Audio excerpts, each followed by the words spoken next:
गोरखपुर में जमीन विवाद में हुई एक और हत्या। गुलिया थाना क्षेत्र में जमीन को लेकर शुरू हुआ विवाद खूनी संघर्ष में बदल गया और मारपीट में गंभीर रूप से घायल सुधाकर की इलाज के दौरान मौत हो गई। मौत की खबर मिलते ही परिवार में कोहराम मच गया। वहीं आक्रोशित परिजनों ने मेडिकल चौकी पहुंचकर पुलिस की कार्रवाई पर सवाल उठाए हैं। पूरा मामला गुलिया थाना क्षेत्र के खुटहन खास के शाहपुर टोला का है। यहाँ जमीन को लेकर दो पक्षों के बीच पहले से विवाद चल रहा था। इसी विवाद को लेकर दोनों पक्ष आमने सामने आ गए और देखते ही देखते कहासुनी मारपीट में बदल गई। मारपीट की इस घटना में कई लोग घायल हुए हैं। इन्हीं घायलों में सुधाकर पुत्र नरसिंह भी शामिल था। सुधाकर को गंभीर हालत में बीआरडी मेडिकल कॉलेज में भर्ती कराया गया था, जहां उसका इलाज चल रहा था। लेकिन रविवार सुबह इलाज के दौरान सुधाकर की मौत हो गई। सुधाकर की मौत की खबर जैसे ही परिवार और करीबियों को मिली, उनका गुस्सा फूट पड़ा।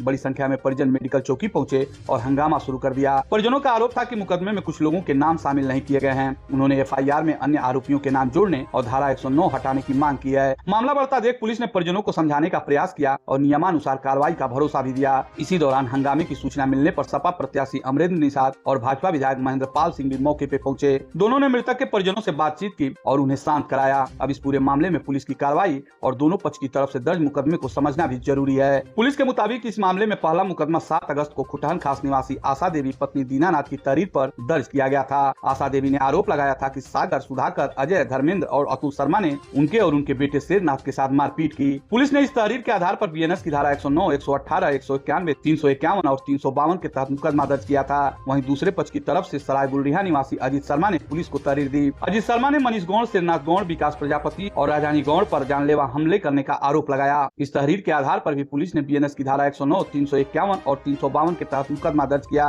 यानी इस मामले में दोनों पक्षों की ओर से क्रॉस एफआईआर दर्ज है और दोनों तरफ से एक दूसरे पर मारपीट के आरोप लगाए गए हैं। अब सुधाकर की मौत के बाद मामले की गंभीरता और बढ़ गई। पुलिस के अनुसार दोनों मुकदमों में नामजद आरोपियों में से दोनों पक्षों के दो आरोपियों को गिरफ्तार किया जा चुका है। यानी कुल 4 आरोपियों को गिरफ्तार कर जेल भेज दिया गया। गुलिया पुलिस का कहना है कि मामले की विवेचना जारी है और सुधाकर की मौत के बाद मुकदमे में आगे की कानूनी कार्रवाई की जा रही है। साथ ही अन्य आरोपियों की भूमिका और घटना से जुड़े सभी पहलुओं की भी जांच की जा रही है। फिलहाल सबसे बड़ा सवाल यही है कि जमीन को लेकर शुरू हुआ विवाद आखिर उस स्थिति तक कैसे पहुंच गया जहां एक व्यक्ति की जान चली गई। अब पुलिस की विवेचना में सामने आने वाले तथ्यों और आगे की कार्रवाई पर सभी की नजर है।